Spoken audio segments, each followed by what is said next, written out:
Hello, everyone. I am joining you live here on the Noom Vibe app, where on my stages we talk about all things that have to do with reclaiming our personal power, self-worth recovery, relationship healing, and self-healing. And today I have a great topic for you. And of course, my topics are always inspired by something that I experience in my own life, whether it's something of the past or something current. So that's where this one came from, because it was not so long ago that I had to speak up and be really honest with somebody in my life and to share something and to set a boundary with them. And I knew that person was mad. I knew they were upset. They didn't do anything. They didn't act weird, but I could feel that old familiar pull inside of me, that people pleaser part inside of me, that unrecovered part of inside of me that deeply hates when somebody is upset with me. I loathe it. It is so incredibly uncomfortable. And one of the pitfalls of people pleasing is that we deeply fear someone being mad at us, not liking us, or leaving our life. And pitfalls in this department are the sneaky downsides that come with a habit or behavior that might seem harmless at first. So think of a pitfall as a quiet cost that we don't realize we're paying for until much later. The thought of people being mad at me back in the day was all-consuming. It was something that I had difficulty concentrating on other things if somebody was upset with me. It took up much of my focus. I wanted to talk to other people about it. I hated it. I could just feel myself internally not wanting this to happen and resisting what it was that I needed to do. And like I said, it was often about a very grounded, pure place inside of me that said, hey, this behavior is not okay, or just is speaking my truth in some department, or setting a boundary, whatever it was. And then I would sit in that aftermath and just cringe. I hated it. It was so incredibly uncomfortable. And the problem with this is that there's a space after we set that boundary, or we speak up, or we share the truth, or we talk about our feelings, or we're honest with and vulnerable with somebody about something that they're not loving, that they maybe want to deny or fight or ignore or make us wrong about. And now they're mad at us. Who can relate to that? I want to see a show of emojis, and let me know if you can relate to that space. And if you're on an Android device, you can click on my profile picture and you can click the say hi button, and you can send me a DM and say, yep, me, or do a little hand raise emoji or whatever. Okay, yes, I see people. Okay, good. See, there's my relators. There's my honest relators that are sharing. Okay, great, you guys. I appreciate that. Yeah, I mean, this is a really true place for us recovering people pleasers, where we're doing our best to set our boundaries, to speak up, to honor our needs, to respect ourselves, to honor ourselves. But now this other person doesn't like it. So there's this gap between where we speak up, that little intermediate gap, and then where typically, if you guys can relate to this, I want to see the claps, we tend to bridge the gap because we're afraid of what might happen. We don't allow for the silence. We don't allow for the quiet. We don't allow, yes, thank you guys for that honesty. We don't allow for them to reach back out to us. We just rush in to fill that gap because we don't like the way it feels. This is huge. This was huge in my life. This was ever present. It was always there. I didn't realize that it was wrong. I don't know if that's the right word. I didn't realize that it was thwarting me. I didn't realize that I was sabotaging self. I didn't realize any of those things. I just was following the feeling. And when something is uncomfortable to me, I want to make it right as fast as possible. I'm going to use past tense here. I wanted to make it right as soon as possible. Because since then, I have learned to let them be upset, to sit in that space and feel the feels and then let it go. This took time. This took effort.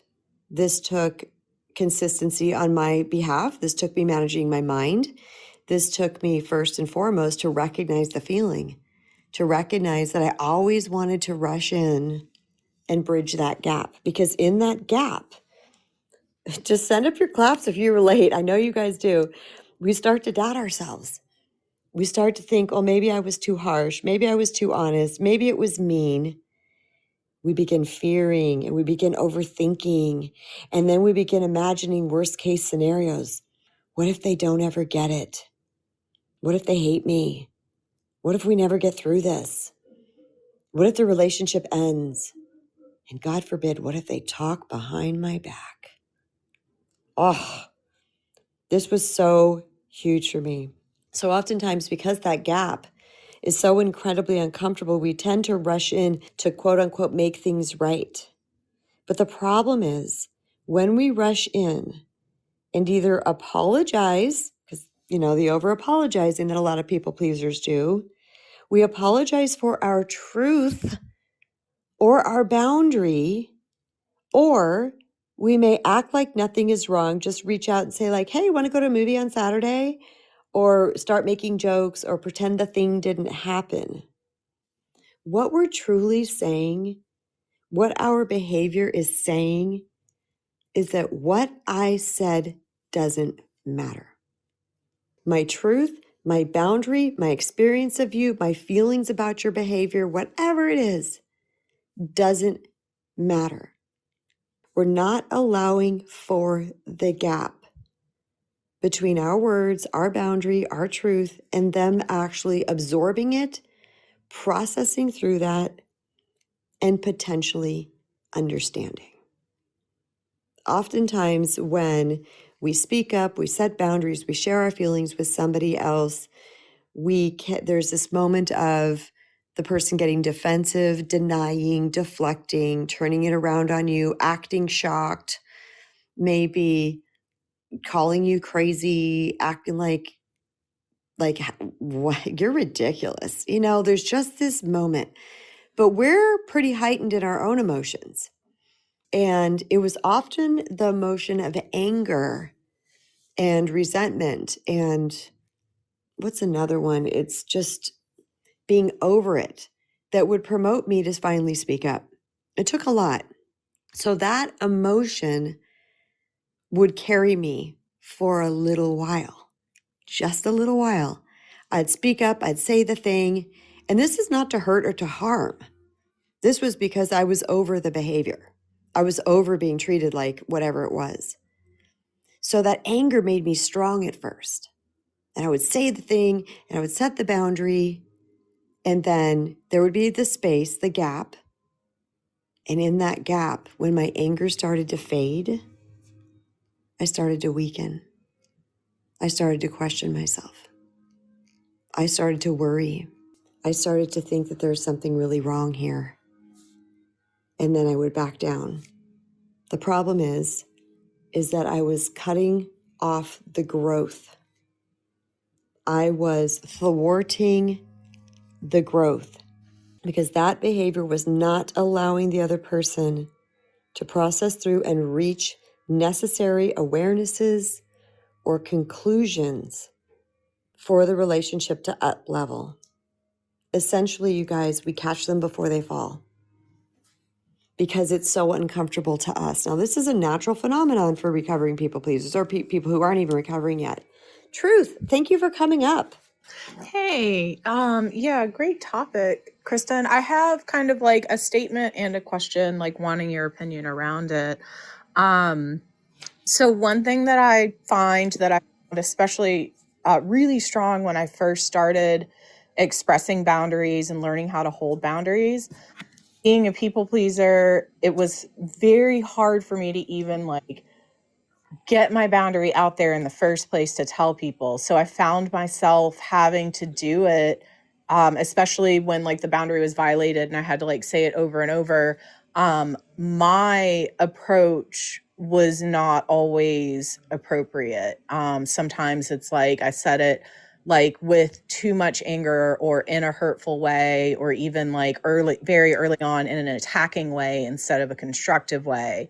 And some of the boundaries that I set early on weren't even like actual boundaries, because a boundary is like, if you do this, this is my line and this is what I am going to do, not I need you to do blah, blah, blah. So, it's definitely like a learning process. For sure. But I've definitely found myself many times in a situation where I do need to apologize for the way that I presented the boundary because it was inappropriate or it was hurtful, but I don't need to apologize for the boundary itself. Yes, exactly. And it was super confusing for me at first. And now I feel like I do have a bigger grasp on it. And I think I've gotten better at it, being able to separate the difference between the two and being able to circle back around with the apology. And I think something that I've found for myself is when I present the boundary inappropriately, if I do come back and apologize for the presentation and then explain in a more like calm way what the boundary is and why I need it, I've found that people are more receptive to it, Good. versus if I just like leave that inappropriate and hurtful way of expressing the boundary and let that be it, just be like, whatever, like it or don't. In my experience, and it could also be circumstantial of what the boundaries are, but it feels like it's harder for the other person to meet me where I'm at when I have now hurt them on top of the hurt that they've given to me, if that makes sense. Exactly. Absolutely. Very, very well spoken. Okay, cool. Yeah. So that's kind of what I am navigating through just in general with my boundaries. And so I also just wanted some like perspective and opinion of like, maybe I just want validation, honestly. Maybe I'm just having a day where I need a little validation. Yeah, that's what I was thinking. I'm like, you're very, very clear. But in this, remember yesterday's talk, I said, or maybe whatever day it was, I was saying, we come to these great aha moments and theories, but yet it's only with us. And so we're like, is this even right? But eventually the world will start to validate that for us. That's where I think you're at, Truth. I think you know this, but it's like, okay, but I just came up with this myself. Am I crazy? No, you're not. And what I heard in the beginning is that you said at first you'd come out very angry. Well, for a person who, I said this like 3 minutes before you came up, for a person who's not used to setting boundaries, sometimes we need that emotion of energy to even start setting boundaries. It's like, that's like the driving force that's going to make us speak up is the anger or the upset. So give yourself grace in that department. That was definitely me. And then you said, okay, but the way I delivered it, not cool. That's not working. So, which same thing I had to do. And so I'm going to course correct and fix that. Again, more grace. Yeah, absolutely. You nailed it. Okay, cool. Thank you. Yeah, and some of the times also for anybody out there that experiences this, like I started with my boundaries, like just when I'd be like, okay, I need to set this boundary. And it's like my presentation was like too meek and too gentle and too whatever, and people weren't hearing me. And so then because I'm an extremist, my next reaction was like, okay, I'm going to say it. You're not hearing me. Okay, now I'm going to say it and you're going to listen to me. Right. So like finding that like middle ground is definitely like the current journey and path that I'm trying to do right now. But yeah, Excellent. so thank you. Thank you, Truth. Thank you so much for coming up. You guys, what Truth is talking about, and just makes me so happy when she comes up, is that this is literally real life the way it looks. Everything that she said is like, that's exactly the way it looks. But it's the self-awareness. It's the going within and saying, okay, well, no, this boundary is true and real, but I was kind of a jerk when I delivered it. So I'm going to apologize for that. You know what's interesting though, Truth, and anybody else that's listening, is when I would apologize for my delivery, I had people that would negate the whole thing just because I apologized for my delivery. That was not fun, because then I started thinking, well, I can't even apologize for my part because that washes everything away. But here's what I learned, you guys. It was with that one person. So I stopped apologizing for my parts. I knew it inside and I would still make the correct adjustments. But I said, well, why does all these other people have to suffer because this person would negate everything if I apologize for my piece? So I had to work up the courage to do it again because I was afraid that was going to happen. So I had to work up the courage again to do it in these different other relationships that were way past that one particular relationship. So the cool thing about all of this is just move through it. Like, be fluid. Okay, that didn't work. Let me try this. This didn't work. Let me try that. And the other thing is, I talk about this a lot, and I'm just going to throw it in because we're talking about boundaries here, is that the one thing that I've learned that's really, really important is that it's not about me continuing to reset the boundary, reset and reset and reset and reset every single time they do the thing, because what happens is they don't have a consequence to their behavior. So they'll keep doing the same thing because, again, they're human like we are. They're stuck in their patterns and their conditioning. They're just going to do the same things over and over again until the pain of staying the same outweighs the fear or the uncomfortableness of looking at self and changing. Okay? So that pain's got to get bad. The pain can't get bad for them. I'm not talking physical pain. I'm talking like the pain inside, the emotional pain. It can't get bad for them if we're not following up with an action boundary. So the action boundary is actually, when you do the thing, here's what I'm going to do. And then I do the thing, which is hang up the phone, remove myself, don't spend time with you in this area, whatever it might be. They have to feel that. Again, super hard for people pleasers because of this very reason that I'm having this conversation today, is that we're so afraid of people staying upset with us until we're not, until we start to work through this piece by piece, part by part, and figure these things out. And what Truth is doing on her journey, I love when she comes up because it is just real-time active things that are going on. She's like, okay, I figured this out. I figured that out. And like she said, sometimes we just need validation that we're not crazy because we've come to some cool conclusions, had ahas, epiphanies, cool awarenesses, but it came from our higher self. It came from self. So we're not really sure if this is a true thing or not.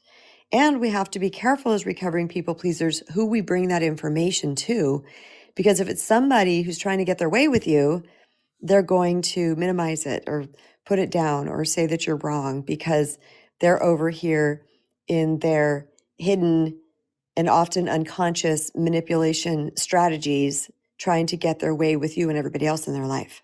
I hope that makes sense. That was a lot to unpack in real time. I'm just riffing through that right now. So I hope that makes sense to you guys. If it does, send up some claps.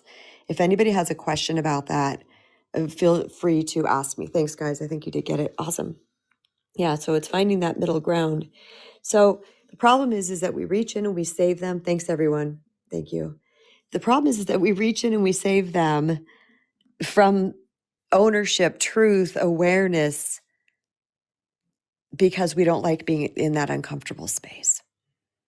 I can't tell you how many times I've done this. It's got to be in the thousands. Thanks, Marilyn. It's got to be in probably the tens of thousands based on my age now and all of the relationships that I've gone through. I just couldn't stand it. I couldn't stand it. It was absolutely debilitating. I could tell you stories that would blow your hair back of things that I did. I'll tell you one, just because for giggles, we have the time. I don't want to tell you too many details of it, though, because that would make it too long. Okay, so this was with my tsunami ex. We were on vacation and a bunch of other people, and he was doing really not good behaviors, really, really bad. And of course, this is years of this now, and I just reached my fever pitch. He just got home from being off the road for 5 weeks and just all the things. And I basically said, you need to leave because oh, yeah, that's right. He got physical with me. He got physical with me because I was trying to talk to him about the situation. He got physical with me. I said, that's it. You're done. I'm taking you to the airport. And he flew back home to Phoenix. I couldn't stand the silence. I think it was the next day or even later that day, I grabbed my child and I drove home back to Phoenix by myself. This was a person who physically harmed me but I couldn't stand the gap. I couldn't stand it. To be honest with you, the gap wouldn't have mattered anyway, because he is who he is, and he was not a person that was going to wake up. So that's the truth of that.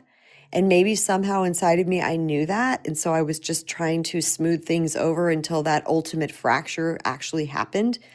That's likely true. But I could not stand it. And that's why I want to share this with you guys today, is because if you're a person who does that reaching back out again because you don't like that gap, this talk is for you.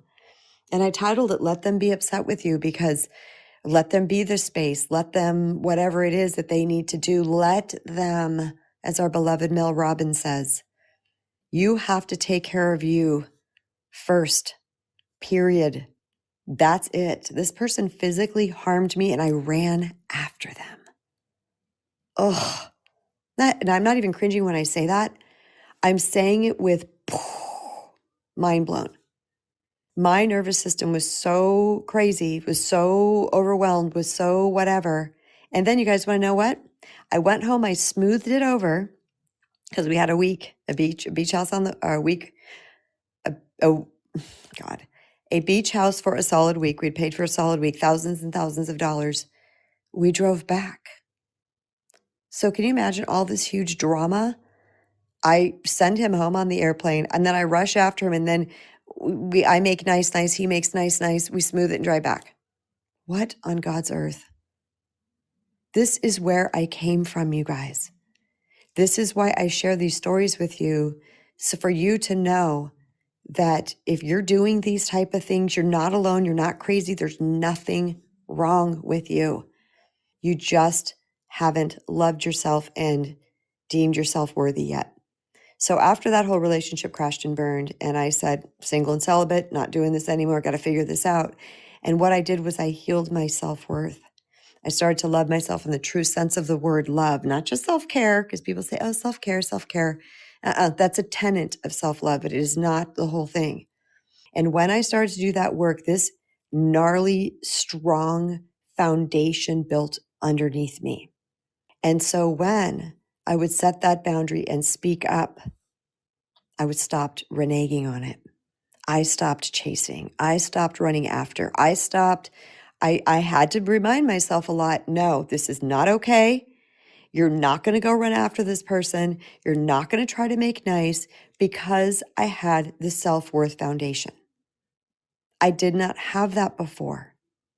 And I was at the mercy of this 1-inch plywood foundation that was not supporting my growth. It was not supporting my self-respect and my self-honor, because oftentimes we cognitively know this person put me in a headlock and did this. I won't get into details. It's probably not appropriate here. And that's not okay. And it doesn't even have to be as big as this, right? It can be anything. We know it's not okay. We finally, because maybe for many years, we never even spoke up. We finally have the courage to speak up. But now what? Now what? Because now I'm scared to death of what's going to happen. Here's the one thing that I have learned for sure. You guys ready for this? The people who truly love you, who want a relationship with you to continue. And I'm not just talking romantic. I'm talking siblings, friends, children, parents, the people who truly love you. They will utilize that gap for the benefit of both of you. They will utilize that gap. Now, depending where they're at on their journey, they may kick and scream a little bit. Their ego, their pride, their stubbornness might be in the middle of all of it. But if they start to approach and come towards you, be open, because it might have taken a heck of a lot for them to even do that. I see you guys are relating to that. Yeah, I think you guys understand that a lot. Lisa, EA, Karen, Michelle, Amani, yes, India, Jeanette, yeah, you guys relate to that. This has been a work in progress for me for some time, and I'm to the place now. Thank you, thank you, thank you. As my friend says, thank you. What does she say? What does she say? She says, thank you, Buddha, Yoda, Oprah, Ellen. I don't know. She has this whole list of people. She's pretty funny. She's like, she's a creative. She's a writer. She's a musician. She's a lyricist. And she's funny as heck, but she says something like that. But anyway, yes, thank you. Thank you, God. Thank you, universe. Thank you, source. I got to the place where I can sit in that discomfort. And I can sit in the discomfort now, and it maybe be a 1, maybe a little 1 on the scale of 1 to 10 rather than a 50 on a scale of 1 to 10. I can sit with it now. I'm like, yeah, I don't like this. I don't like when my world's not balanced. I don't like this little upheaval. Doesn't feel good, but I'm not going to sit with it. I'm going to trust love. That's really what it boils down to. I'm going to trust the love between us. I didn't trust the love between us because at some point back in the day, unconsciously, I didn't know I was lovable. I thought I had to be someone that I wasn't. I'd already abandoned myself. I'd already, was wearing masks to try to be loved in that self-abandonment. So if I'm wearing masks unconsciously, then none of this we're doing consciously, you guys. We're like, oh, I just get approval in this area. Okay, I'll put on that mask and I'll be fun girl or smart girl or pretty girl or quiet girl or boy. Okay, I'm just speaking for me. We put the mask on, but then we never trust people's love because they quote unquote fell in love with the mask, not the true essence of who we are. So when we start to really be who we are, and self-love does this too. Self-love and self-worth actually build that foundation, but it also takes our masks off. It allows us to be authentic. It allows us to be who we naturally are. And then when people love us, there's this beautiful thing where we trust that, yes, there might be a disagreement or a little bit of a disruption right now, but we truly love each other and we will work this out. I've had some not great experiences with one of my children. And I was like, okay, well, this sucks. I hate this. It's uncomfortable as hell. Did my best. I remember this was years ago. And this child was going through a lot, had high anxiety and all kinds of other things that was contributing to all of this. But I remember saying, let's just, I love you. Let's just let this breathe for a few days and then let's talk in person. And letting it breathe for a few days, of course I thought about it. It's my baby. Of course I did, but I didn't let it ruin me. I didn't let it take my focus away from my work and things. And on that 4th day or whenever that was, we met in person right here in the office I'm sitting in right now. And we talked. And we came to a beautiful conclusion together. We heard each other. It wasn't through all the things, but I had to be willing to sit in that discomfort. This is an important topic, isn't it, you guys? The problem with when we rush to fill that gap too soon is that it keeps us in a dysfunctional cycle because we will do almost anything to bypass that uncomfortable feeling. That feeling is so uncomfortable. Our brain is just searching. Remember, the brain likes what's familiar. It likes to be comfortable. And even things that are not good for us, the brain deems as quote unquote comfortable because it's familiar. So I'd rather, again, the devil I know is better than the devil I don't. Is that the quote, you guys? I've asked that last talk. I don't remember, 2 talks ago. It's something to that effect. I'd rather them be around and us be fighting because I understand this. It's comfortable. It's familiar than this silence between us that has never happened before. It's wonky. It's weird, but growth is wonky and weird. Growth is very uncomfortable. So I decided to sit in the discomfort. And if it went on way too long with a particular person, I'm not necessarily talking about that time with my child. If it went on way too long, like way, way, way, way too long, because I was willing to sit and my resilience started to build. So whether before it was hours and I would fold, and remember you guys, I'm setting appropriate boundaries. I'm speaking my feelings about my needs, about their behavior. I was not incorrect. And I was the folder. I was the first one to reach out. I was the first one to try to bridge the gap. And what oftentimes ended up happening, we'd get back into the same conversation, but because that person didn't have the appropriate time to process, we just cycled over and over, just fought about the same thing, trying to get that person to see my point, them trying to get me to see their point. It wasn't until I got comfortable with the gap and said, there's just a gap. No one's dying. You're not dying. They're not dying. Because remember the amygdala and the ego, it's all about keeping us alive. So the fear, even though literally I'm not thinking someone's dying in my brain, that's what the fear feels like. Oh, I got to fix this. Someone's going to die. Someone's going to die. Even though, like I said, it's not conscious. Like I literally think someone's going to die. That's the feeling. So it's a panic. Get comfortable, override the system, sit with the system, sit with the fear, sit with the panic, trust the love. Now, again, circling back to my tsunami ex, no matter what I did, didn't matter. He was who he was. He was not willing to change. He's ill. I'm just going to call it ill. That's not a doctor. He's got some very deep things going on. No matter what I did, it wasn't going to matter anyway. And I think that was part of my panic, is I knew that. I knew that deep, deep down. I knew that this was going to crash and burn someday. And it did in a big way, but I needed it. It's one of those blessing in disguise things where it's so hard to go through at the time, but after the fact, we're like, yeah, I kind of needed that. Kind of needed that to wake me up. So the queue is open, everybody. I really want to hear from you. But I want this to marinate inside of you and to understand that your self-worth is what's going to hold this line. Hold the line, hold the line. We hear that sometimes in movies where they're like, hold the line, hold the line. I think it's maybe more in war movies. But there's lines that we have to hold, and they're only lines that we can hold ourselves. One of those fun things about life and growth is nobody can do it for us. We have to hold those lines ourselves.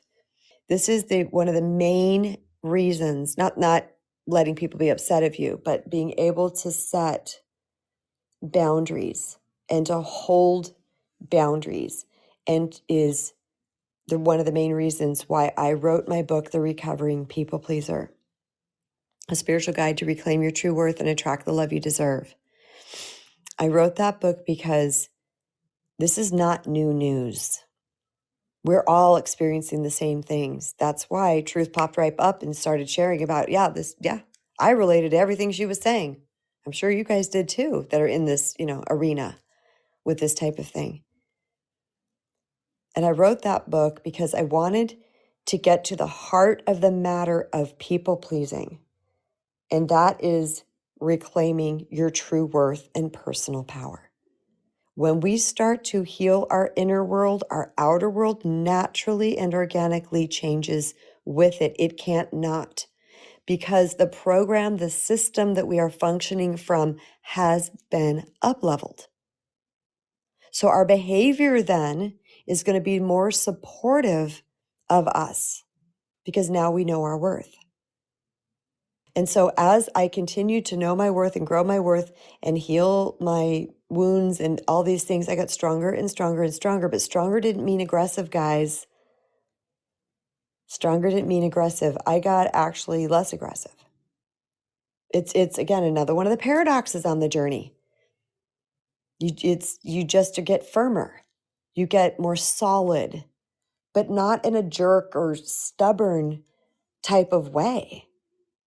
It's so interesting. But you're not willing to fold anymore. Hey, Truth, thanks for coming back. Oh, Truth, we have no audio. There you go. Okay. Is There you that go. better? Yep, we hear you. Oh, cool. There was nobody in the queue, so I was like, okay, Come on up. my other thought. Early in my boundaries exploration, one of the really important things that my therapist brought up for me that I feel like this cannot be said enough and in enough different ways is it's not just about defining the boundary for myself and speaking it to the other person. The other piece is making sure that the other person understands the boundary and is clear on what I'm saying. And that was like a big piece that I was missing for a really, really long time. Um, because my perception of what I was saying was one thing, but the other person's perception of what I was saying was something different. So I even like found times where like we were talking about two different realities. Yeah. So just like going deeper and not just having the other person like repeat it back to you, but like put it in their own words. And that's really because that was an experience that I had where like my friend said back to me what I had just said in the same words, but then we came to find that like those words had different meanings for us. Yes. Um, so going deeper and being like, how do you understand this? Like, what does this mean to you? Can like, and just like giving it time and space, like in the setting of the boundary to like communicate and make sure that like we're both on the same page. That's excellent. And that was pretty much it. It was pretty quiet. So since you were like, somebody come up, I was like, Come on up. Let me hear from you. because I'll have another thought. But Well, I love that, and I want you guys to repeat. Don't anybody listening, don't feel bad about a repeat coming up on a stage. It's perfectly awesome because we have other additional thoughts. But that is very true, and I'm glad you brought that nuance to this conversation because truthfully, I remember the days of the predecessor app. We would be having a conversation and someone would be saying, and it was like missing. I could see it missing. And I would say, okay, let me pause right here. What's your definition of whatever word? And then they would say their definition of the word. And I would say, okay, my definition of this word is this. And right there, the gap was bridged because we had two different, we're talking two different languages basically. And I know in my own personal relationships too, that I've had to sometimes break it down very elementary in saying, do you understand first the feeling that I'm feeling with this? Yes, I do. Okay, can you see how that doesn't feel good? Like I had to really break it down with some people too who just weren't picking it up straight away. So, yeah, great contribution. yeah, definitely. Thank you. And then I'm just going to do like a quick little plug for you. Your People Pleaser book is absolutely amazing. And Oh, I'm almost done with it. And anybody who struggles with this, like, please go out and get it. Like, the way that you price the Kindle version is just like, I mean, clearly you were just trying to share the message with people. It is very affordable, y'all. Like, you can get it on Amazon. The Kindle version is great. And yeah, just thank you for like bringing all of these pieces to the world from your perspective and with your words because it's incredibly relatable and just so helpful. So thank you. thank you, Truth. Your check's in the mail. Thank All you, right, Truth. I'm going to jump off. I appreciate that. Bye, sister. Thanks for coming up again. That was really sweet. No, I'm not paying Truth to say that. I'm just letting everybody know that was just a cute joke. It made me misty when people appreciate my work because I put so much heart into what I teach and what I say. And I've taken a long time to cultivate the right words and to grow my vocabulary and try to express myself in a clean way so people it was relatable, which I hear a lot, by the way, from people. They say, I love the way you speak. Like you keep things very much in layman terms that are very relatable. And I worked on that. I wanted people to understand because I want us all to thrive, people. I want us all to thrive.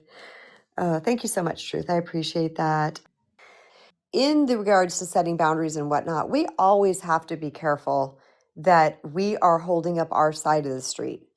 That whatever it is that we're speaking about, that we maintain our cool, our calm, our integrity, that we don't, say something that we shouldn't say. Because I needed to know that I was doing everything possible on my side of the street. I was staying calm. I was being assertive. I was using I feel statements. I was talking in a way, the best possible way that this person could hear me. How they take it is up to them. It's our job to protect ourselves. It's our job to recognize where we're not being treated well and to speak up for ourselves. And sometimes people aren't going to like that. This is where this topic comes from, is we have to be willing to sit in that when we know that we have done the best on our side of the street. Then we have to let them work on their side of the street. Hi, Imani. Welcome. Hey, Miss Kristen. Happy belated birthday. Thank you. Are you feeling better? A little bit, I'm sure everyone's like, what voice is that? No, you don't. You don't sound bad. Yeah, because my throat is very sore. Oh, I'm sorry. Yeah, but it'll be okay. But this conversation rings true on so many different levels. For me, I had to be okay with them being upset. Because I'm being the people pleaser, I would move the boundary. Not them move the boundary. I would move the boundary. That's a great way to say it. That's a great way to say it. Instead of like staying true to the boundary. Because, they're a little bit upset. Oh, I ruffled their feathers. Nope. I'll backtrack. And my therapist had asked me this question. She says, why are you trying so hard to make up excuses for them? Ouch. Yeah. Your She's therapist's like, in the closet, right? Yeah, Is that the what you always say? therapist In the was corner? in the corner, the closet, the back seat, the trunk. She was everywhere. And I was like, I never thought of it that way. She's like, it shouldn't be so important for you to have someone in your life that's really not contributing to your life. She's like, you're adding more pain and pressure on yourself because now you're questioning, are you a good enough friend? Are you a good enough person? Are you a good human? When you've stayed true to who you are the whole time.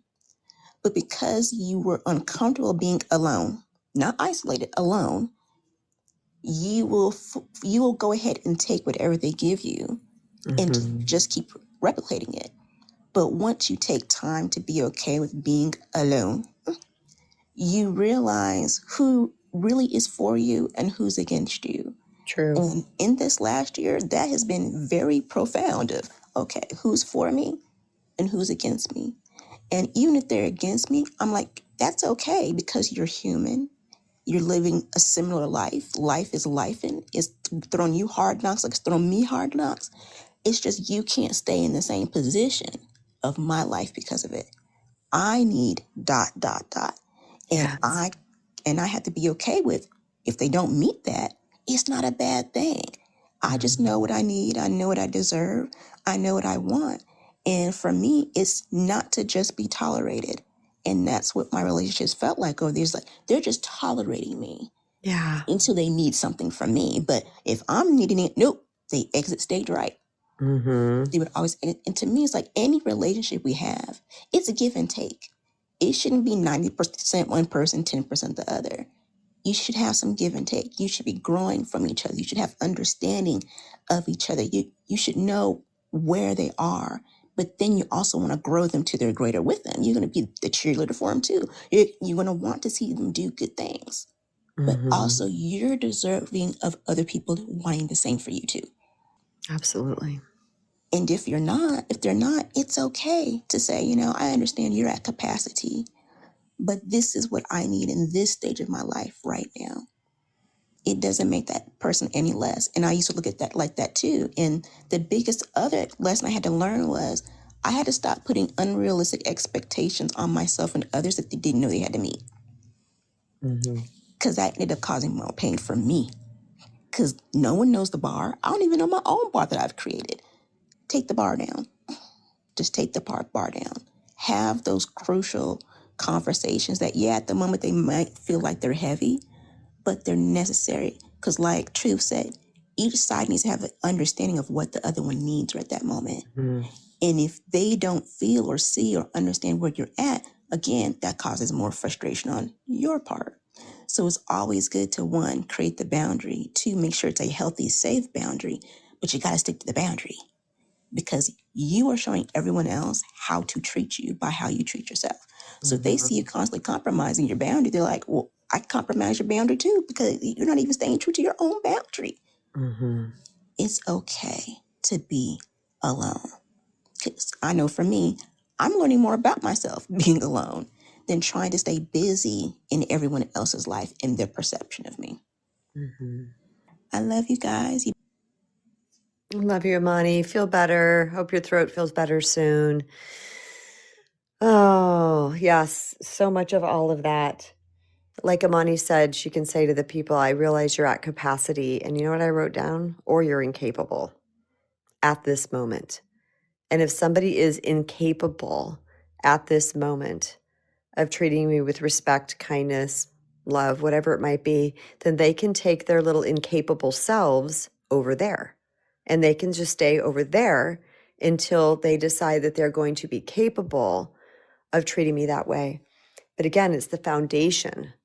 It's the foundation that we're setting. It's the building of those blocks. It is solidifying, turning our foundation from 1 inch plywood to 20 feet of cement with a rebar, where you're unflappable, where you're not going to move. You're not going to change that boundary line. You're not going to redefine the boundary or pull the boundary back completely because you're afraid of this person being upset with you.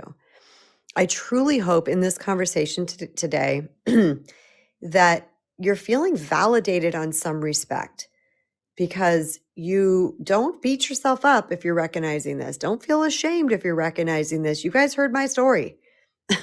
There's more where that came from. I'll tell you. Half of them I don't even remember anymore because I'm so far past them. We do those things until we don't. But learning to truly, truly love ourselves and respect ourselves and honor ourselves and forgive ourselves, we start to build this beautiful foundation but below us, or within us really is where it is, but it sounds better below us. And then that's where we start to come from when we are setting these boundaries, or even when it's not even a boundary, maybe we're just sharing our feelings. We're just saying, hey, that hurt my feelings with a friend. And, then there's this awkwardness between you, and then you're afraid of the awkwardness. So it's not always a boundary. It can just be honest conversation. Hey, Karen, thanks for coming. Hi. I just wanted to say thank you. I'm amazed at how authentic you are and relatable. Like many things you talk about, I can relate to in my own experiences as well with exes. So I just want to say thank you. And I want to say thank you to Truth for saying your book again, because I wrote it down quick because I didn't catch the name. So thank you. Oh, you're welcome. I was just thinking as you're talking about communication, like for me, so I try to communicate clearly, but I think we all think we're doing that sometimes, and I wonder that I have to like catch myself. Am I hearing what people are saying? Am I actively listening? And so I wonder if that's a piece of the boundaries. Are we hearing? Are we listening? Like, Yeah, for what sure. are we really doing, right? So sometimes, I'll for myself, my kids will say, do you hear me? Are you listening to me? And I have to catch myself, like, am I hearing you? Am I listening to you? um you know am I distracted or whatever it is? So, are you present when somebody's saying what they're saying, or do you really want to receive that information? Is the other piece, I think, Yeah. at times. And I think sometimes too, do we want to put in the effort to change the pattern? Because yes, we're setting boundaries, but you have to put that effort in to change those negative patterns that we have like adapted to for so long, right? And Mm-hmm. they're embedded, right? So we're working so hard to change those patterns that have become comfortable, but we're uncomfortable. But you have to be uncomfortable again to change the patterns. But how uncomfortable are you going to be to get out of that discomfort, right? Yes. At the same time, so you have to upset the balance. Yes. So those are the Yes. things that like came to mind for me while you were talking about boundaries, because I do think self-worth, self-respect is important. But when you were saying like you went back because you didn't like the silence. Silence is uncomfortable, and you put your through. You obviously put yourself through so much, but I definitely can relate to that because I was married for a long time in just an unhappy marriage for so long, and I'm happily divorced. Yay. Yeah, Yay. for a long time, and I've been alone a long time, by choice, and I'm ready to get back out there now. But I'd rather be alone than unhappy. So, you make a conscious choice, but again, you have to break those patterns. So, I think it's so important what you say, and you really strike me on so many levels. So I try to jump on and listen to you, but thank you for that. But I hope what I'm saying like strikes other people, because those are the things that hit me, like hearing it, listening, and receiving the information. Because if you're not open and your heart's not open and your mind's not open, you can't receive information. Mm-hmm. And Yes. if you want boundaries, you have to respect other people's boundaries as well. So Oh, yes. Oh, yes.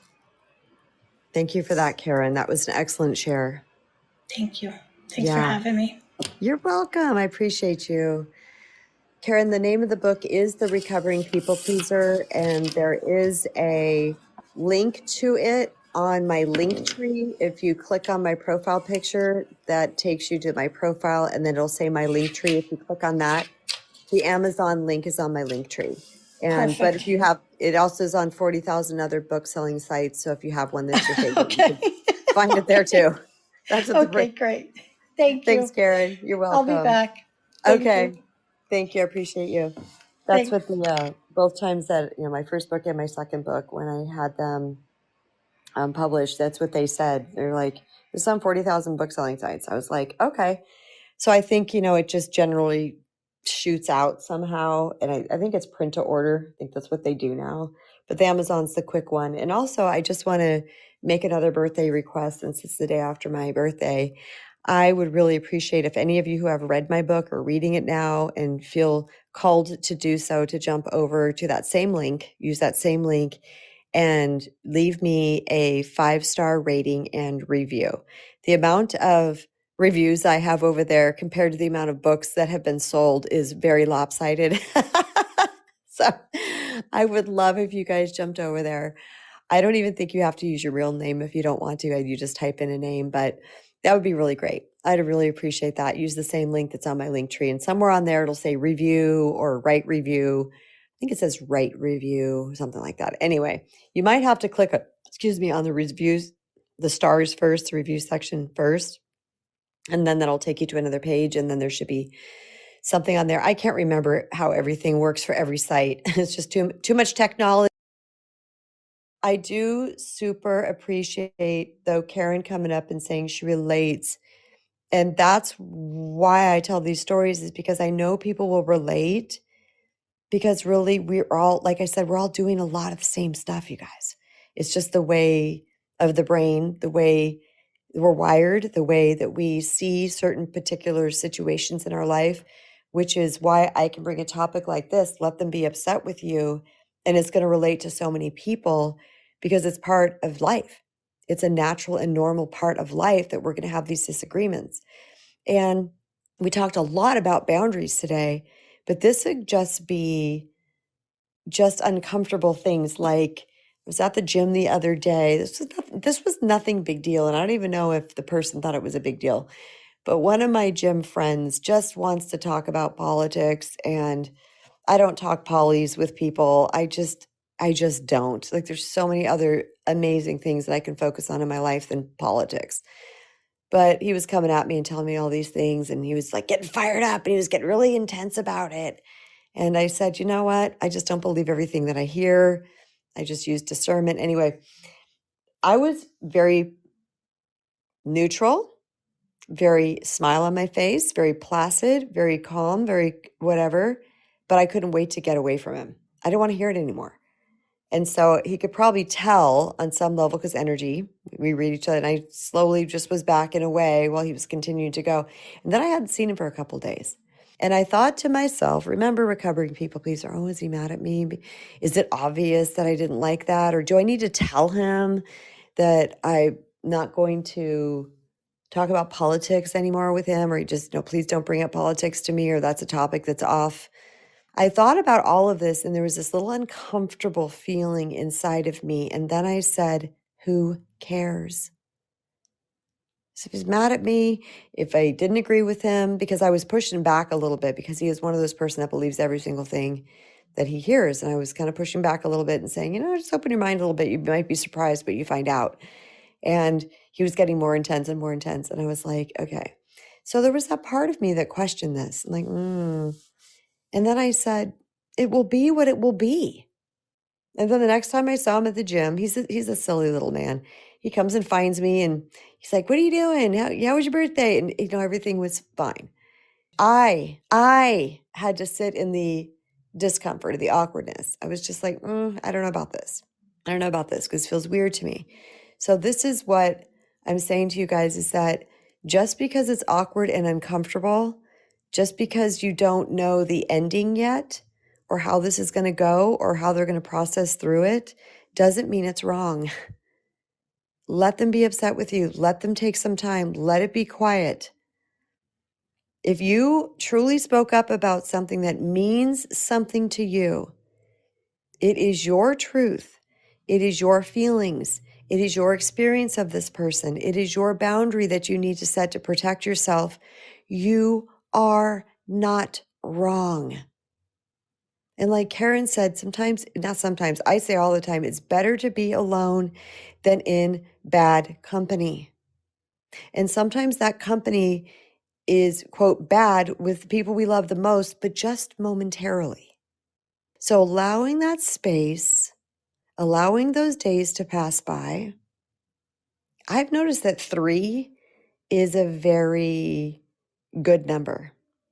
For some reason, 3 days, I think people first, they have the first day they're all in their mad stuff. And then the second day, they're starting to come down. And by the third day, they maybe are seeing things a little bit more clearly. Not saying this is standard. It's just a theory of mine, a working theory that I have. But I have seen 3 be a really magical number many, many times. And you can do it for 3 days. You can do it. Let them be upset. I know it's weird. I know you don't like it. But if you back down, if you renege, what you're saying is, I don't matter. My feelings, my boundaries, my needs don't matter. I just can't stand this discomfort. And beloveds, we have to make ourselves matter. We're the only ones that can do this. We have to make ourselves matter. When I realized that I was the only one that could do this for me, I'm saying this jokingly, okay, but you think I didn't have a little pity party inside myself? I just wanted to be saved. I just wanted something out external than me that could fix this rather than me going into the discomfort. And, how many times we bang our head against the wall with that, it's never going to change. We have to be our own saviors. That's all there is to it in this particular way. No one can do this for us. We're the only ones that are with ourselves all the time. So we have to be the ones willing to do it. And sometimes it's going to be uncomfortable. Welcome up, Cher. Thank you for joining me. Hello, how are you? Hi, doing great. It's a quiet day here at work, and I'm actually sneaking a little break on my back patio. Nice. Are you at home? Do you work in an office or your own home? Do you work from I home? work at home. Oh, nice. Yes, but somebody started mowing a lawn or something right when I got on the phone with you. How rude. Yeah. Can you change locations because it's Yeah, hard I'm to hear going you? inside. Okay, great. But Of I just wanted to course. say that I like that idea of the 3 days. And, it's hard to do that sometimes when you're still Yes. kind of working through yourself and trying to be confident that it's all okay, even though, you haven't heard from the person. You don't have to go rush in there and start talking to them. Let it Yes. be, let it rest. And it's hard. I'm still learning to do that. Yeah. But 3 days seems like a good amount of time, because then it shows your self-worth a little bit in that. Yes. Someone is someone blowing now? I don't know what they're doing, but see, it's a small apartment, so there's only so Oh, it's far an I can go apartment. to run from it. I'm all the way on the other end of the apartment, but it's an apartment, so. Oh, now it's good. Now it's good. But for Yeah, he quieted those, down for a second. oh my gosh, you guys, when I went on my morning walk yesterday, I at one point just had to cover my ears because I like to go really early when no one's really up. But if I Right. go at the crack of dawn, all the landscapers are out. The blowers, the lawn mowers, the loud trucks driving by. I just looked at Doug and I was like, it is so loud out here. He goes, it really is. This has been a really disruptive walk. Right. So, I totally understand. But yeah, taking the time with the 3 days. And like you said, you're still working through this, Cher. So am I. I'm way better than I used to be. I would not go run and chase an abuser anymore. That's for sure. But I still don't like it. And I want everyone to hear that's normal. It's normal to feel that discomfort because our world is rocked a little bit, right? It's rocked a little bit. We're going to feel that. It is, yes. But we're not going to die if we sit in it, right? Right. We sit in it. We find our way through. And if you do just sit quietly and think it through, you can make it through the hurdles, those little tempting moments when you want to just give in, but then you realize, you don't need to. There's no point. It's fine. And just go back to your own life. Okay, that was an excellent point right there. Yeah. That when that moment comes up where we got the phone or whatever it might be and we're ready to do the thing, just sit with the emotion. And I would say to myself, I matter. Yeah. My feelings matter. My peace matters. My boundary matters. Kristen, you can't do this. I've had to talk myself through things. And then sometimes and I did it anyway. All right. It's going to take some time. Give yourselves the grace to work through this. Yep. So yes, every day is a journey, but it's okay because that's how we're learning and enjoying life, right? It absolutely is. And then when we do have those wins, because that sometimes we fold right before the win's going to happen. Right. We just can't stand it. We just can't stand it anymore. And we fold. But then when we've waited a little bit longer than the last time and a little bit longer than that, and then all of a sudden there's something different, that can start to fuel us doing that more in the future. Like, okay, well, that actually worked. Yes. I can do this again. Yeah. And that works with a lot of different things, not just relationships, but like when you're working on, eating better and exercising more and all these things, It's true. You can just, take a moment, why am I grabbing that hunk of cheese? There's no reason for it. Let's just calm down, go take a walk, take a breath and, pass through it. And then you can get better control of your devices of trying to satisfy yourself, find other ways to satisfy yourself. You brought something up I should have brought up in my life hack conversation yesterday is to walk it out. There's something really cool neurologically that happens that when we go walk it out, when we're feeling something, we just go walk. Right. Something happens within us. Yes. Even in your own home, if you just kind of walk around, maybe just pick up a couple things and put them away. Oh, so true, Cher. Thank you. Just timed out, my dear. Excellent contribution. And thank you so much for coming up and for the comic relief. For those of you who don't know this, when I was on the predecessor app, I did a lot of my talks while I was walking. And oh my gosh, blower central here, leaf blower, if you guys don't know what that is, in Arizona. Everybody's blowing. We just blow and blow and blow and blow. Everybody's blowing. Everybody's always blowing. And so it was just it was a funny joke. One of my friends that used to speak on here as well, she lives in New York City, and she didn't understand what it was. She was like, what is going on? I'm like, oh, you don't even know. And then she came out here and lived out here for a month, and she started posting about it. She was like, God, Arizona's just blow all the time. We do. They just have their blowers out, and they have these turbo packs, it's on their back, and oh gosh. But anyway, it's very noise disruptive, and they're pretty loud. I'm worried about those landscapers if they don't have earmuffs on or noise canceling because their hearing's going to go. All right, I'm going to dip into, this is a long time ago, but I'm going to dip into what people have said. I'm not going to read this person's name. I've always been a people pleaser and I've learned to say no recently. Very good. I had to say no to my boss this weekend for picking up another client. I have also cut my son's phone calls off for a while. Good. I had to set these boundaries for my well-being and mental wellness. My heart hurts, but I had to do this. Sending you so much love. I can see that they're not online, but I'm very proud of this person for being able to do this. And then these are private, so I'm not going to, I'm going to read that after the fact because someone sent me one that's very private. And then someone wants the abandonment worksheet. And this person says, growing up, if my dad got angry, he wouldn't talk to anyone, sometimes for weeks.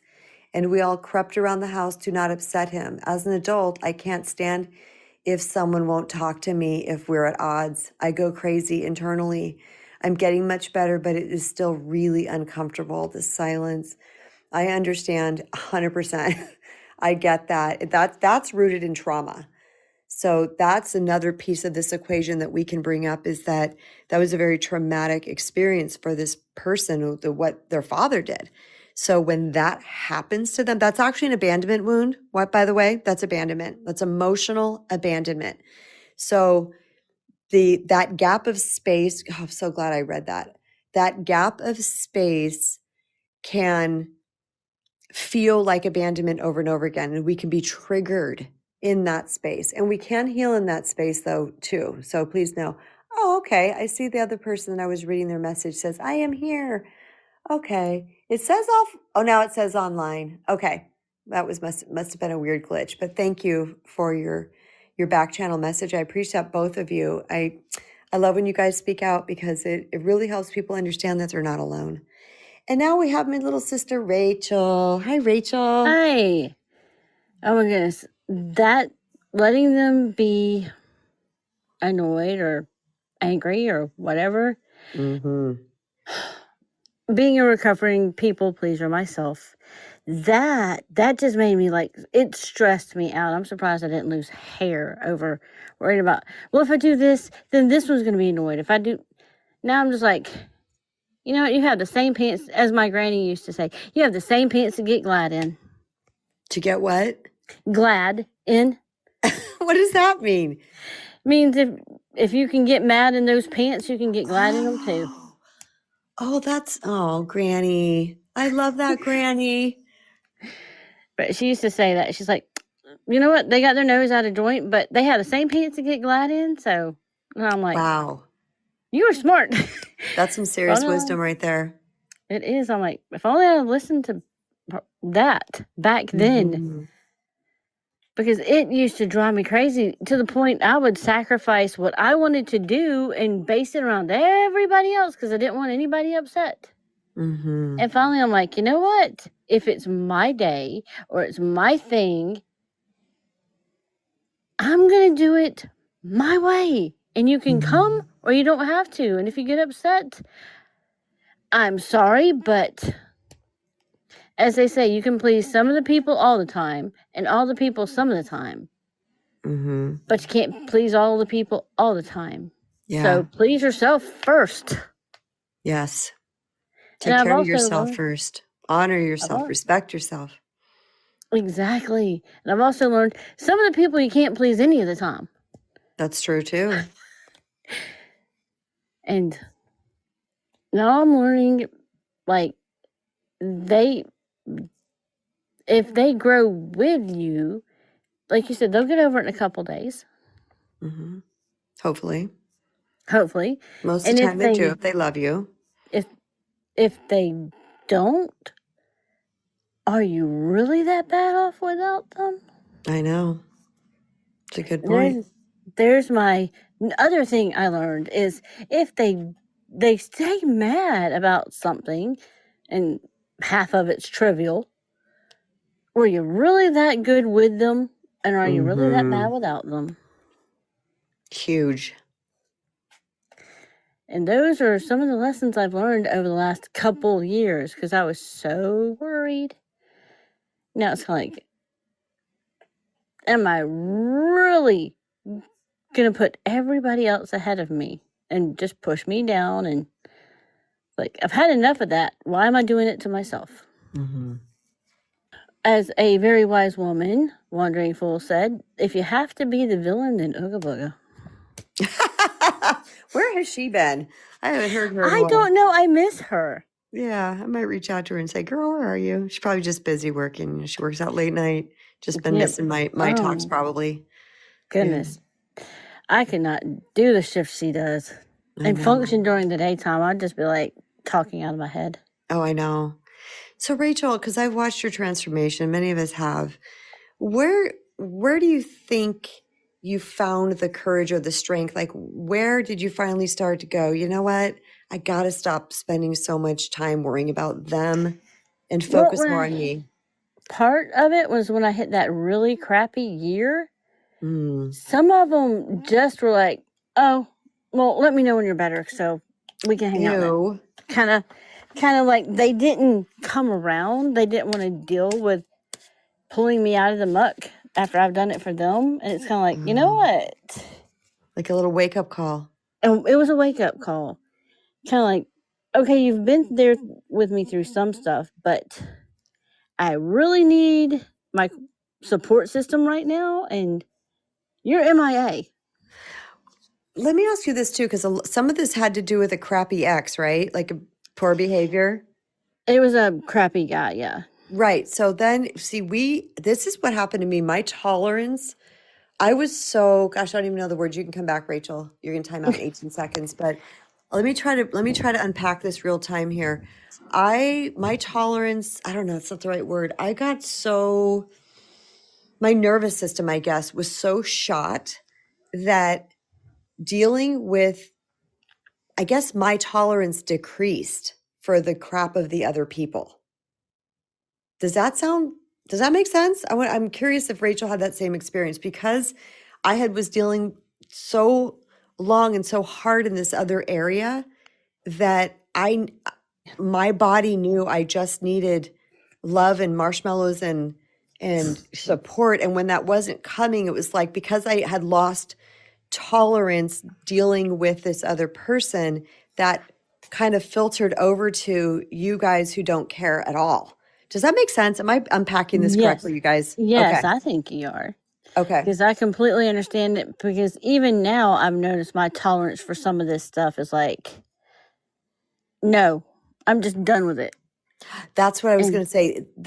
I was worn down so I could see it more clearly in places that I didn't have it. Exactly. Okay. I completely relate to that one. Yeah. And in some of them, I'm even like, I've hit the point where I'm like, no, I'm done. And I've been reining back in, like, no, my voice is a reason. My mom was just like, Rachel, that wasn't that bad. Calm down just a little bit. You're kind of going from one to the other, so hit in the middle. Okay. But a lot of it, yes, I see it, because my tolerance, I'm just like, I'm an adult now. Why am I dealing with fifth graders? That's what I always ask my sister. Like, why am I still dealing with fifth graders? And she's like, I don't know, because we love our fifth graders. I'm like, we do, but do we have to put up with this? Yeah, in adult people? Exactly. We had that conversation the other day. She said something. I said, because you and I are out of fifth grade. And she's like, yeah, that's why. I'm like, yeah. But that's what we call it when they hit that. It's not narcissistic, but it's a little self-absorbed. Yeah. We call I think that's what I'd call it. It's more self-absorbed. It's not exactly narcissistic. They're not there. How I've termed it is they can't see past the nose on their face. Exactly. Yeah, they can't see past themselves. Yeah. Because like you said, it's not a narcissist, because that word gets thrown around way too much, but it's quite apparent it's all about them. Exactly. Yeah. I know. I've dealt with that. But yeah, I completely understand where you said, like, once you saw that, it's like you always say, it's like the squeegee on the windshield. It's like once you clean that one little spot, then you're like, oh crap, I need to clean the whole windshield. Well, thank you for having me Thank up, you, and thank you for the Rachel. talk. Yes, I appreciate you coming up, sis. Thanks for coming. You're welcome. Have an excellent day. Okay. That's Rachel, everyone. Rachel's been with us since, I want to say March, April of 2024. So she's had her year anniversary here on Noon Vibe. And wow. Like I said, you guys, this is why you show up here. You make friends with people, you meet people, a whole bunch of people met up. Yeah, exactly right. It was April. She said, we met up or I didn't end up being able to go, but a crew met up in South Carolina or North, you guys. I think it's South. Last April, I ended up getting really sick, so I couldn't go. I was sick for a long time. It turned into pneumonia, yada yada. But this is what happens. You get this tremendous crew around you, and so often, you guys, it's a crew we didn't even know we needed, or we didn't even know that was possible to have. That's how it was for me. And per the last conversation that we were talking about, you're losing tolerance. I had to get to the place where I was so beat down from people treating me. Can anybody hear me? Robin says she can't hear me. If you can hear me, send up claps. Yes. Okay. Robin, it must be on your end, dear, because people can hear me. Okay. But I had gotten so worn down, I guess, to where, man, I didn't have patience or tolerance for any crap. But in the grand scheme of life, that worked for me. I needed to, because I call it my leash, my lead, my space, my gap, my patience was huge, massive. And I believe I needed to have that whittle down so that I could get more clear and see the people around me and be like, yeah, that's not okay. That's not okay. You don't give a hoot about anybody but you. You're never here for me. You don't give me 5 minutes of your time. See what I'm saying? I had to filter through and realize, or I had to be worn down to start to filter through. Okay, Robin, I hope you got your sound back. And let's see, I'm going to my messages. Okay. Yeah. Yeah, this person was talking about the dad that would just go into silent treatment. And they said, I never thought of it as being an abandonment wound, kind of mind blowing. Yep, it is. Absolutely is. All right, you guys, let me see what we got going on here. All right, we're going to bring up Terry, and then we're going, oops, I'm not sure if I hit the right button because somebody else popped in right at the same time that I was clicking the button. Go back. Oh, it's Lois. Hey, Lois. That was so funny. I was clicking Terry right when you joined the queue. I'll let Terry come up. I'll come back out. Bye. Okay. All right. I'll bring Terry up and then I'll bring you up. Okay, you guys. And then we're going to stop after Lois because I am past my time, but I would love to hear from both of them on this conversation. Terry, welcome. Yeah, well, I only want to take a minute or two anyway. You're fine, Terry. Take your time. Okay. Yeah. Now, what I will say is when you do stop being a people pleaser and you set your boundaries and things, sometimes you use a sledgehammer to crack a nut. So what I'm trying to say by saying that is you do realise that you go from one extreme to the other. Whereas you was a doormat, then you become the Incredible Hulk, and you have to find that that balance and be diplomatic, and then then you're in your full sovereignty and power. So what I'm saying is you set your boundary, but you're polite with it. You know what I'm trying to say, KB? Yeah, for some people they have to overcorrect first before Yes. they, and not all people though, because I wasn't an overcorrector. I didn't go way over to the extreme and Yeah. then come back. But then I watched and viewed other people do that. And I was like, okay, that's just we're all different. It's just like driving, where someone Yeah. might just be able to make a nudge, but another person might go, oh my gosh, and do a quick swerve. So yeah, and if you overcorrect, that's okay. At least you're aiming in the right direction. At least you're trying That's to do the that's thing right. you weren't doing before. That's perfectly true. Yeah, because you're it's a learning curve, and Mm-hmm. when you've spent a lot of your life, bending over backwards for other people and not worrying about yourself because you didn't think you was important or you wasn't valid in some way, then Mm-hmm. you do go and you revel in it. And I must admit, I did enjoy some of it, but now I think I've got the balance right. And you don't have to be rude with people. You just stand your ground and speak your truth. Thank you, KB. Oh, Terry. Terry, were you one of the, oh, you hung up on me. Okay. I was going to ask you, Terry, you can back channel if you want. If you were one of those people that overcorrected or if you did the slow enter into the world of boundaries. Very curious. I'm curious about all of you. So if any of you want to answer that question, you can send me a DM about how that looked for you. Okay, Terry said a bit of both. I was always, here's mine was different even. I was always okay. Okay, Steven said slow. I was always a person that would speak up. I would say I had no problem speaking my feelings about someone's behavior.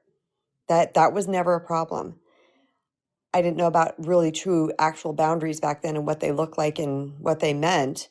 But I had no problem speaking up, but I couldn't hold it.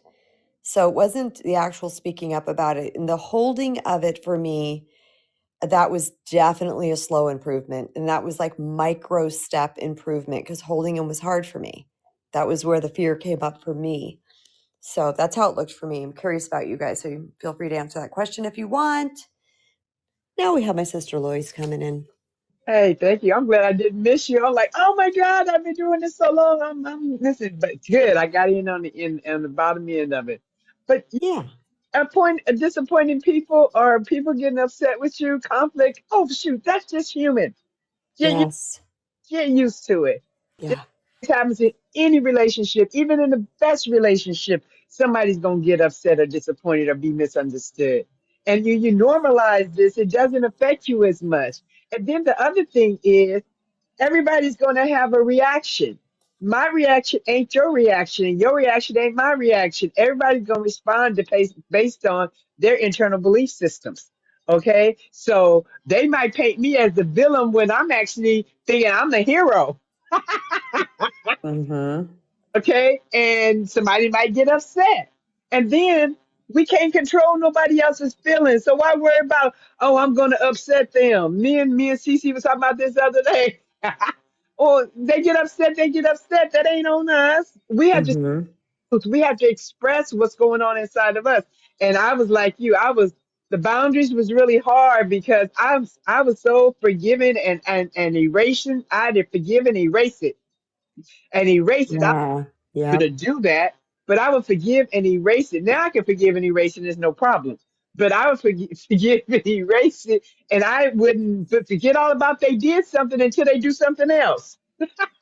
And so the Mm-hmm. boundary line kept moving.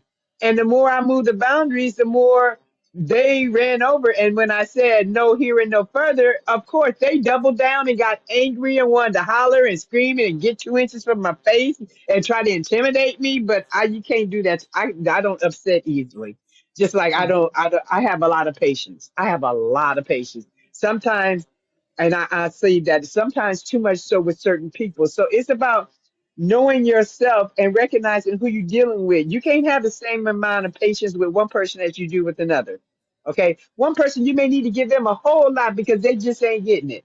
The other person, you may have to say, look, I didn't told you already. I don't have no patience for this. That's it. That's all.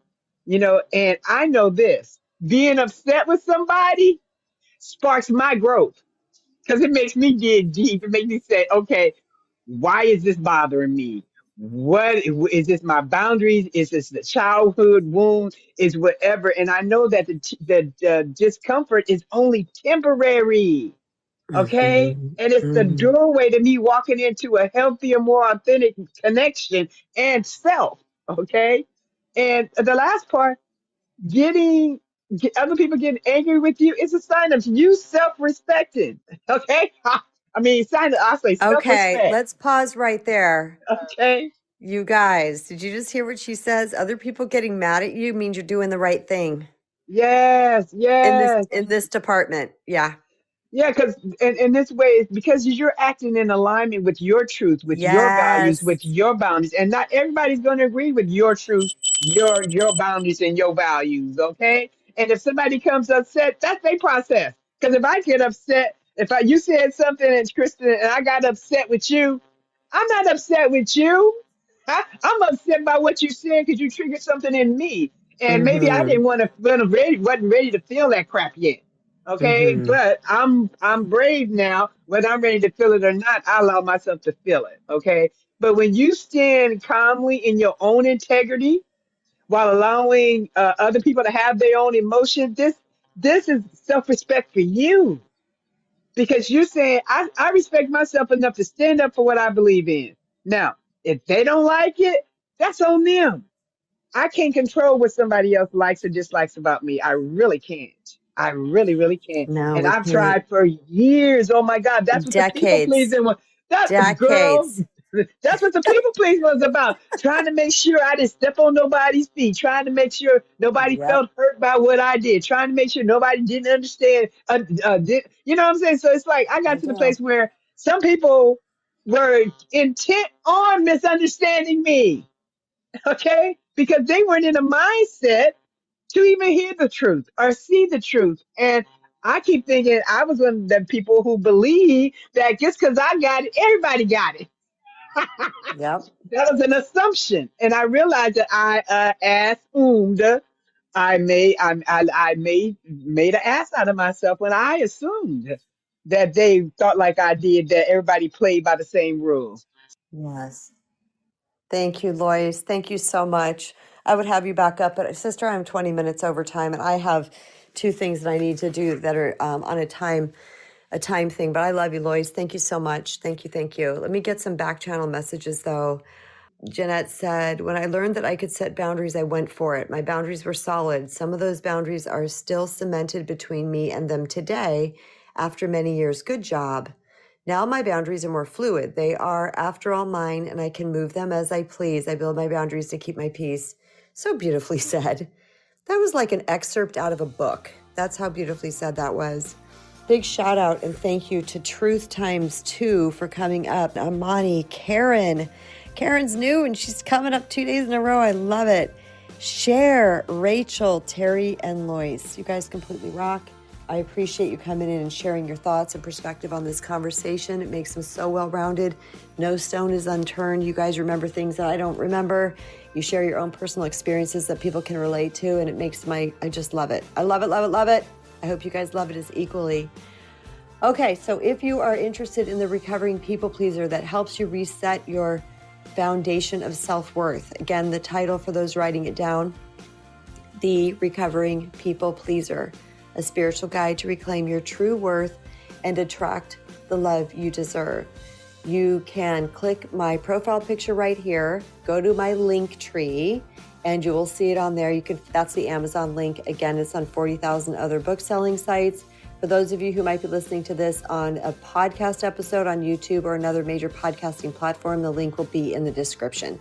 The same link tree will be in the description. Super easy to find. Don't forget to follow on whatever platform you are listening on. Thank you so much for joining me. And I look forward to being back here again with you guys on Monday, October 6th, 2025 for another episode. Much love to you all. Have an amazing, amazing weekend.